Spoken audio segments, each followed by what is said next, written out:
create a model reference for this, and it will keep the data under that reference. So we can access and use it. We can access and use it.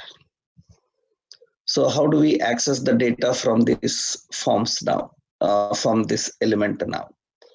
So technically, suppose just, yeah, this is one container. So this is registered product. Okay, that is one option we have. And everything is under this. So we have a div. Okay, let's keep this div with a class as a box. Okay, and we have another div. So class as box, and I will keep this heading as details.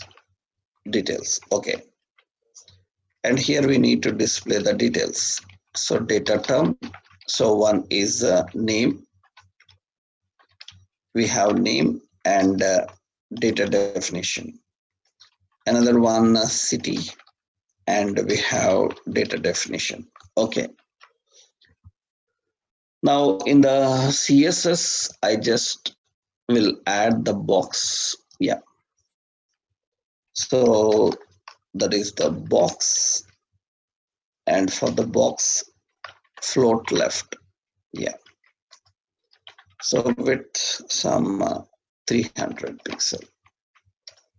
So margin left is some 30 pixel. Okay, so this is the basic design.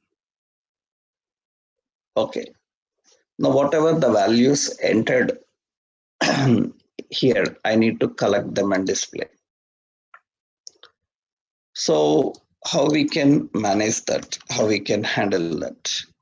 Just simple. Now you already configured them with these names, and you can access them and display them here.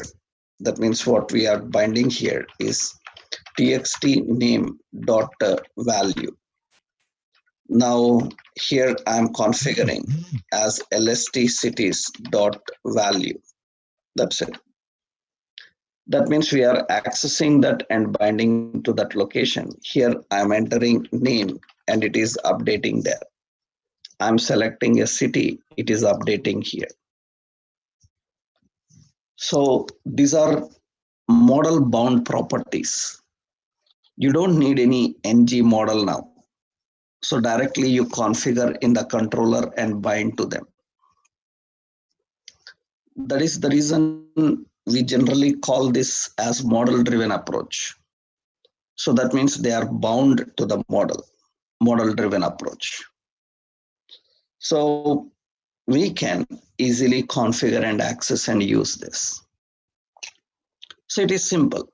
All other properties will work same. So pristine, valid, invalid, everything is same. Only the point is you are not configuring everything in the UI. So in the UI, you are just binding them. And everything is managed at the controller level.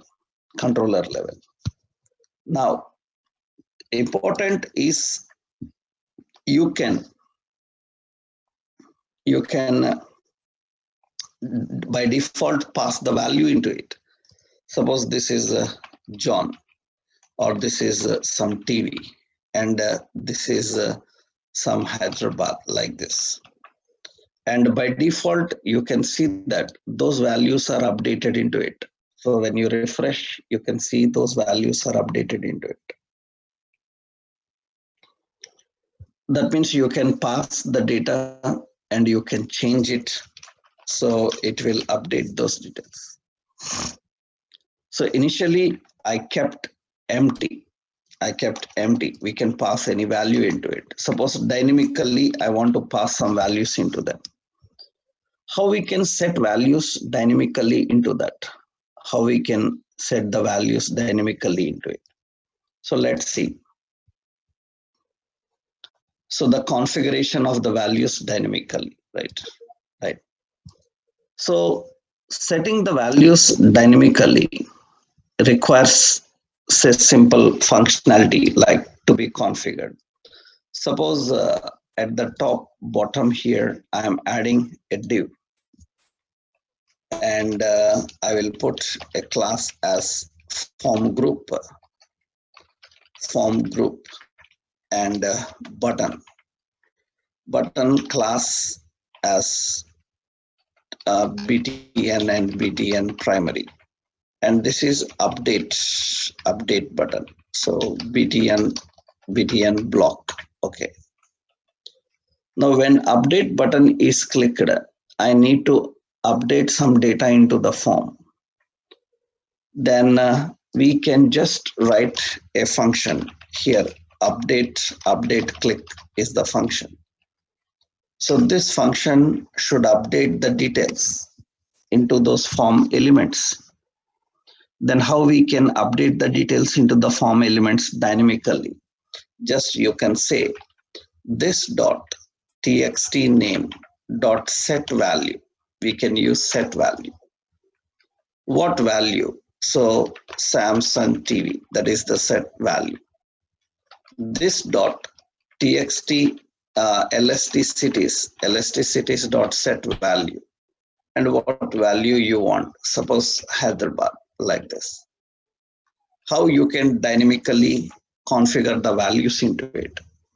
That means all operations are being handled. All operations are being handled at this level, controller level. That means now I go here and on update click. So here I write on update click. On update click, here I am defining. So the function, so that is update click. That means, so whenever we are clicking on this update, it sets value into those controls and which will update everywhere. So that means initially it is empty. I click update button, it sets the value into it. So dynamically we can define values into the controls by using set value. We can change the values, we can configure the values dynamically into the controls. So everything is managed.